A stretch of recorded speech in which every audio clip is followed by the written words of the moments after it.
Welcome to wishful ಅಡುಗೆ ಮನೆ. ಇವತ್ತು ಕಡಲೆನ ಬಳಸಿ ಒಂದು ಸೂಪರ್ ಆಗಿರೋ ರೆಸಿಪಿನ ಮಾಡೋಣ. ತುಂಬಾ ಸುಲಭವಾಗಿ ಮಾಡ್ಕೊಬೋದು, ಎಷ್ಟೇ ಜನಕ್ಕೆ ಬೇಕಾದರೂ ಮಾಡ್ಬೋದು. ಹೇಗೆ ಮಾಡೋದು ಅಂತ ನೋಡೋಣ ಬನ್ನಿ. ನೋಡಿ, ಮೊದಲಿಗೆ ಒಂದು ಬೇಸನ್ನ ತೊಗೊಂಡು ಜರಡಿ ಮಾಡ್ಕೊಬೇಕು. ನಾವು ಜರಡಿನ ಇಟ್ಕೊಳ್ತಿದ್ದೀನಿ. ನೋಡಿ, ಒಂದು ದೊಡ್ಡ ಬೌಲ್ ಆಗುವಷ್ಟು ಅಕ್ಕಿ ಹಿಟ್ಟನ್ನು ಸೇರಿಸ್ಕೊಂಡಿದ್ದೀನಿ. ನೋಡಿ, ಈ ಥರ ಬೌಲ್ನ ತೊಗೊಂಡಿದ್ದೀನಿ. ನೋಡಿ, ಇವಾಗ ಇದನ್ನು ಜರಡಿ ಮಾಡ್ಕೋಬೇಕು. ನಾವು ಜರಡಿ ಮಾಡೋದ್ರಿಂದ ಸಾಫ್ಟಾಗಿ ಆಗುತ್ತೆ ಅಕ್ಕಿ ಹಿಟ್ಟು. ನೋಡಿ, ಈ ಥರ ಎಲ್ಲ ಇರುತ್ತಲ್ಲ, ಗಟ್ಟಿ ಗಟ್ಟಿ ಥರ, ಅದನ್ನೆಲ್ಲ ತಕ್ಕೋಬೇಕು ನಾವು. ನೋಡಿ, ಇದನ್ನು ತಕ್ಕೊಳ್ಳೋಣ.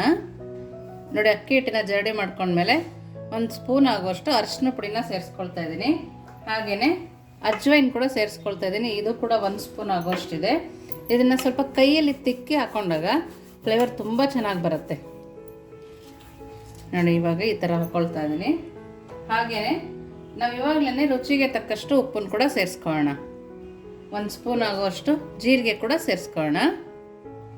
ಖಾರಕ್ಕೆ 1 ಸ್ಪೂನ್ ಆಗುವಷ್ಟು ಖಾರದ ಪುಡಿನ ಹಾಕ್ಕೊಂಡಿದ್ದೀನಿ. ನಿಮಗೆ ಖಾರ ಬೇಕಂದರೆ ಇನ್ನು ಸ್ವಲ್ಪ ಹಾಕ್ಕೋಬೋದು. ನೋಡಿ, ಇಲ್ಲಿ ನಾನು 1 ಸ್ಪೂನ್ ಆಗುವಷ್ಟು ಬಿಳಿ ಎಳ್ಳನ್ನು ತಗೊಂಡಿದ್ದೀನಿ. ನೀವು ಕಪ್ಪು ಎಳ್ಳನ್ನು ಕೂಡ ತಗೋಬೋದು. ನೋಡಿ, ಇವಾಗ ಇದನ್ನು ಪಕ್ಕಕ್ಕೆ ಇಟ್ಟು, ನೋಡಿ, ಮಿಕ್ಸಿ ಜಾರ್ನ ತೊಗೊಂಡಿದ್ದೀನಿ. ಇದಕ್ಕೇ ನಾವೊಂದು ಸಣ್ಣ ಬೌಲ್ ಆಗುವಷ್ಟು ಕಡಲೆನ ತಗೊಳ್ಳೋಣ. ನೋಡಿ, ಕಡಲೆನ ಮಿಕ್ಸಿ ಜಾರಿಗೆ ಸೇರಿಸ್ಕೊಬೇಕು. ಹಾಗೆಯೇ ಒಂದು 3 ಸ್ಪೂನ್ ಆಗುವಷ್ಟು ಅವಲಕ್ಕಿ ಕೂಡ ಸೇರಿಸ್ಕೊಳ್ಳೋಣ. ನಾವು ಅವಲಕ್ಕಿ ಹಾಕೋದ್ರಿಂದ ತುಂಬಾ ಚೆನ್ನಾಗಿ ಬರುತ್ತೆ ರೆಸಿಪಿ. ನೋಡಿ, ಇದನ್ನು ಸಣ್ಣದಾಗಿ ರುಬ್ಕೊಂಬರ್ಬೇಕು. ಈ ಸಣ್ಣ ಪೌಡರ್ ಸಿಗುತ್ತಲ್ಲ, ರಾಗಿ ಎಲ್ಲ ಮಿಲ್ ಮಾಡಿಸ್ತೀವಲ್ಲ, ಆ ಥರ ಪೌಡರ್ ಸಿಗುತ್ತಲ್ಲ, ಆ ಥರ ಸಣ್ಣದಾಗಿ ಪೌಡರ್ ಮಾಡ್ಕೊಂಡು ಬರೋಣ. ನೋಡಿ, ಈ ಥರ ಸಣ್ಣದಾಗಿ ನಾವು ಪೌಡರ್ನ ಮಾಡ್ಕೊಂಡು ಬರಬೇಕು. ಇದನ್ನು ಕೂಡ ನಾವು ಜರಡಿ ಮಾಡ್ಕೊಳ್ಳೋಣ. ಯಾಕೆಂದರೆ ಒಂದೊಂದು ಕಡಲೆ ಹಾಗೆ ಉಳಿದಿರೋ ಚಾನ್ಸಸ್ ಇರುತ್ತೆ. ಹಾಗಾಗಿ ಇದನ್ನು ಕೂಡ ಜರಡಿ ಮಾಡ್ಕೊಳ್ಳೋಣ. ನಾವು ಮೊದಲೇ ಅಕ್ಕಿ ಹಿಟ್ಟು ಹಾಕ್ಕೊಂಡ್ವಲ್ಲ, ಅದರೊಳಗಡೆ ಮಿಕ್ಸ್ ಮಾಡ್ಕೊಳ್ಳೋಣ. ನಾವು ಈ ಥರನೇ ಮಾಡಿದ್ರೇ ನಮ್ಮ ರೆಸಿಪಿ ಸೂಪರಾಗಿ ಬರೋದು. ನೋಡಿ, ಇವಾಗ ಈ ಥರ ಬಂದಿದ್ದನ್ನ ತಕ್ಕೊಳ್ಳೋಣ. ನೋಡಿ, ನಾನಿವಾಗ ಸಣ್ಣ ಬಾಣಲಿಗೆ 2 ಸ್ಪೂನ್ ಆಗುವಷ್ಟು ತುಪ್ಪನ ಹಾಕಿ ಬಿಸಿ ಮಾಡ್ಕೊಂಡಿದ್ದೀನಿ. ನೀವು ಬೆಣ್ಣೆ ಕೂಡ ಸೇರಿಸ್ಕೊಬೋದು, ಎಣ್ಣೆ ಕೂಡ ಸೇರಿಸ್ಕೊಬೋದು. ಬಿಸಿಯಾಗಿ ಹಾಕ್ಕೊಂಡ್ರೆ ತುಂಬ ಕ್ರಿಸ್ಪಿಯಾಗಿ ಬರುತ್ತೆ. ನೋಡಿ, ಯಾವ ಥರ ನೊರೆ ಬರ್ತಾಯಿದೆ ಅಂತೇಳಿ. ನಾವು 1 ಸ್ಪೂನ್ ಸಹಾಯದಿಂದ ತಿರುಗಿಸ್ಕೊಳ್ಳೋಣ. ಏಕೆಂದರೆ ತುಪ್ಪ ಬಿಸಿ ಮಾಡಿರ್ತೀವಲ್ವ, ಕೈ ಸುಡೋ ಚಾನ್ಸ್ ಇರುತ್ತೆ.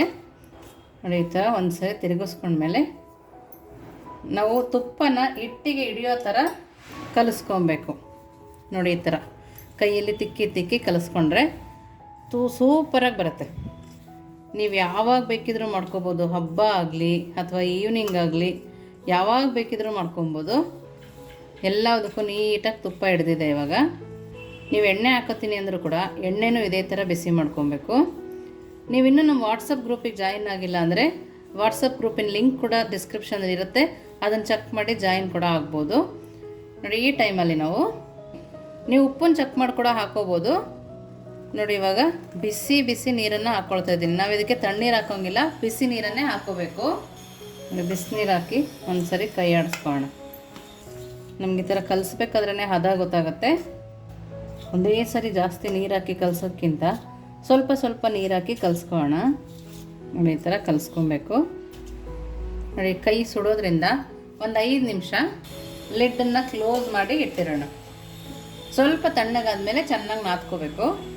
ನೋಡಿ, 10 ನಿಮಿಷ ಆಗಿದೆ. ಸ್ವಲ್ಪ ತಣ್ಣಗಾಗಿರುತ್ತಲ್ಲ, ತೀರಾ ತಣ್ಣಗೂ ಆಗಬಾರ್ದು. ಸ್ವಲ್ಪ ಬೆಚ್ಚಗಿದ್ದಾಗ ನಾವು ಈ ಥರ ಕಲಿಸ್ಕೊಂಡ್ರೆ ತುಂಬ ಚೆನ್ನಾಗಿ ಬರುತ್ತೆ. ನಮಗೆ ಹಿಟ್ಟು ಕಲಿಸೋವಾಗ ಗೊತ್ತಾಗುತ್ತೆ ಹದ. ತೀರಾ ಸಾಫ್ಟ್ ಇರಬಾರ್ದು, ತೀರಾ ಗಟ್ಟಿನೂ ಇರಬಾರ್ದು. ಆ ಹದದಲ್ಲಿ ನಾವು ಇದನ್ನು ಕಲಿಸ್ಕೊಂಬರ್ಬೇಕು. ನೋಡಿ, ಈ ಥರ ನಾದಿ ಕಲಿಸ್ಕೊಂಬರ್ತೀನಿ. ನೋಡಿ, ಈ ಥರ ನೀಟಾಗಿ ಕಲಿಸ್ಕೊಬೇಕು. ನಿಮಗೆ ಇನ್ನೂ ಸ್ವಲ್ಪ ನೀರು ಬೇಕನ್ಸಿದ್ರೆ ಬಿಸಿ ನೀರನ್ನೇ ಹಾಕ್ಕೊಬೇಕು. ಆವಾಗಲೇ ತುಂಬ ಚೆನ್ನಾಗಿ ಬರುತ್ತೆ. ಈ ಥರ ಚೆನ್ನಾಗಿ ನಾದ್ಕೊಂಡು ಕಲಿಸ್ಕೊಂಡ್ರೆ ನಾವು ಮಾಡೋ ರೆಸಿಪಿ ಫೇಲೇ ಆಗೋಲ್ಲ, ಅಷ್ಟು ಚೆನ್ನಾಗಿರುತ್ತೆ. ನೋಡಿ, ನಾವು ಈ ಹದದಲ್ಲಿ ಕಲಿಸ್ಕೊಬೇಕು. ನೋಡಿ, ಇವಾಗ ಪಕ್ಕಕ್ಕೆ ಇಟ್ಟು ನೆಕ್ಸ್ಟ್ ಏನು ಮಾಡೋದು ನೋಡೋಣ ಬನ್ನಿ. ನೋಡಿ, ನಾನು ಚಕ್ಲಿ ಒಳ್ಳನ್ನ ತೊಗೊಂಡಿದ್ದೀನಿ. ಇದಕ್ಕೇ ದಪ್ಪ ಮಿಕ್ಸರ್ ಮಾಡ್ತೀವಲ್ಲ, ಅದನ್ನು ಸೇರಿಸ್ಕೊಳ್ತಾ ಇದ್ದೀನಿ. ನೋಡಿ, ಈ ಥರ. ಇವಾಗ ಇದಕ್ಕೇ ಸ್ವಲ್ಪ ಎಣ್ಣೆನ ಸರುಕೊಳ್ಳೋಣ. ನಾವು ಈ ಥರ ಎಣ್ಣೆ ಸರೋದ್ರಿಂದ ಅಂಟೋದಿಲ್ಲ ಅಂಥೇಳಿ. ನೋಡಿ, ಈ ಥರ ಸರುಕೊಳ್ಳೋಣ. ನಾವು ಸರ್ಬಿಟ್ಕೊಂಡು ಆದಮೇಲೆ ಹಿಟ್ಟನ್ನು ಸ್ವಲ್ಪ ತೊಗೊಳ್ಳೋಣ. ಈ ಥರ ತೊಗೊಂಡು ಸಿಲಿಂಡರ್ ಶೇಪ್ ಮಾಡ್ಕೋಬೇಕು. ನೋಡಿ, ಈ ಥರ ಸಿಲಿಂಡರ್ ಶೇಪಲ್ಲಿ ಮಾಡಿಕೊಂಡ್ರೆ ಚೆನ್ನಾಗಿ ಬರುತ್ತೆ. ನೋಡಿ, ಹೀಗೆ ಹಾಕೊಳ್ಳೋಣ.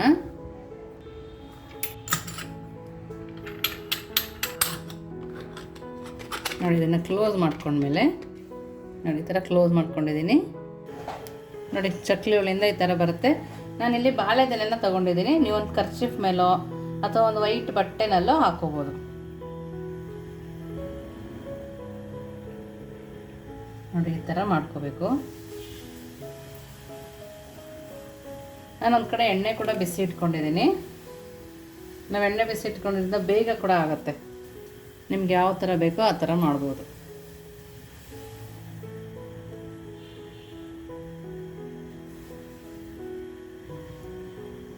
ಇದನ್ನು ಹಾಗೆ ತೆಗೆದು ಎಣ್ಣೆಗೆ ಬಿಟ್ಟರೆ ಆಗೋಯ್ತು.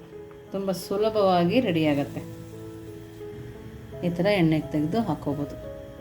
ನಾವು ಎಣ್ಣೆ ಕಾಯಿಗೆ ಇಟ್ಕೊಂಡಿದ್ವಲ್ಲ, ಚೆನ್ನಾಗಿ ಕಾದಿದೆ. ಇವಾಗ ನಾವು ಮೀಡಿಯಮ್ ಫ್ಲೇಮಲ್ಲಿ ಇಟ್ಕೊಳ್ಳೋಣ. ಹೈ ಫ್ಲೇಮಲ್ಲಿ ಕಾಯಿಸ್ಕೊಂಡು ಮೀಡಿಯಮ್ ಫ್ಲೇಮಲ್ಲಿ ಇಟ್ಕೊಬೇಕು. ನೋಡಿ ಎಷ್ಟು ಚೆನ್ನಾಗಿ ಕಾದಿದೆ. ಈ ಥರ ಕಾಯಬೇಕು. ಮೀಡಿಯಮ್ ಫ್ಲೇಮಲ್ಲಿ ಇಟ್ಕೊಂಡು ಈಗ ನಾವು ಮಾಡಿದ್ವಲ್ಲ, ಇದನ್ನು ಚಕ್ಲಿ ಬೇಕಾದರೂ ಮಾಡ್ಕೋಬೋದು. ಇದನ್ನು ಈ ಥರ ಎಣ್ಣೆಗೆ ಹಾಕೋಬೇಕು.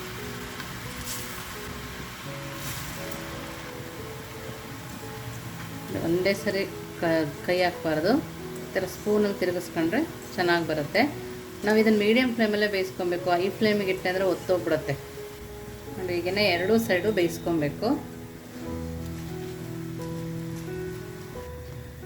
ನೋಡಿ ಇವಾಗ ಇದನ್ನು ತಕ್ಕೊಳ್ಳೋಣ. ನೀವು ಇನ್ನೂ ಕಲರ್ ಕಮ್ಮಿ ಇದ್ದಾಗ ಬೇಕಾದರೂ ತಕ್ಕೋಬೋದು.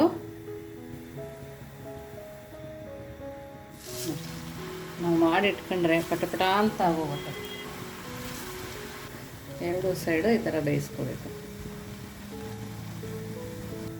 ನೋಡಿ ಈಗ ಎರಡೂ ಸೈಡು ನೀಟಾಗಿ ಬೆಂದಿದೆ. ನೋಡಿ ಇವಾಗ ತಕ್ಕೊಂಡು ಎಲ್ಲದನ್ನು ಅದೇ ಥರ ಮಾಡ್ಕೊಂಡು ಬರೋಣ. ನೋಡಿ ಇವಾಗ ನಾವು ಮಾಡ್ಕೊಂಡಿರೋ ಮುರುಕು ರೆಡಿ ಇದೆ. ನಿಮಗೆ ಯಾವ ಶೇಪಲ್ಲಿ ಬೇಕೋ ಆ ಶೇಪಲ್ಲಿ ಮಾಡ್ಕೋಬೋದು. ತುಂಬಾ ರುಚಿಯಾಗಿರುತ್ತೆ. ನೀವೆಲ್ಲರೂ ಪ್ರವಾಸಕ್ಕೆ ಹೊರಟ್ರು ಕೂಡ ಮಾಡ್ಕೋಬೋದು. ಅಷ್ಟು ಚೆನ್ನಾಗಿರುತ್ತೆ. ಇದೇ ಥರ ಮಾಡ್ಕೋಬೇಕು ಅಂತ ಏನಿಲ್ಲ. ನಿಮ್ಗೆ ಯಾವ ಶೇಪ್ ಬೇಕೋ ಆ ಶೇಪಲ್ಲಿ ಇದನ್ನು ಮಾಡ್ಕೊಬೋದು. ನೋಡಿ ಒಂದನ್ನು ನಾನು ಈ ಥರ ಕೂಡ ಮಾಡ್ಕೊಂಡಿದ್ದೀನಿ. ಈ ಥರನೂ ತುಂಬ ಚೆನ್ನಾಗಿರುತ್ತೆ. ನೋಡಿ ನಿಮ್ಗೆ ಎಷ್ಟು ಕ್ರಿಸ್ಪಿಯಾಗಿ ಬಂದಿದೆ ಅಂತ ತೋರಿಸ್ತೀನಿ. ನೋಡಿ ನೋಡಿ